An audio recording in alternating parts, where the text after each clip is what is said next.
How to schedule TikTok posts.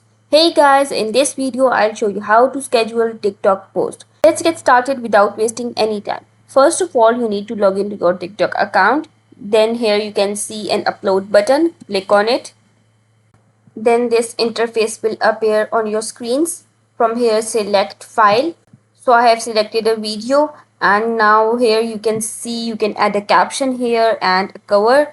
And from here, who can watch this video, you can allow users to comment, and from here you can schedule your video. Let's schedule the video. When you click on schedule video, this notification will appear. Allow the video to be saved for scheduling post. I'll click on allow. From here you can set the date and time you want to schedule your post, then click on schedule post. This is how you can schedule post on TikTok. I hope the video helped you. Remember to give this video thumbs up if you found it useful, and subscribe our channel for more tutorials like this. Thank you for watching this video.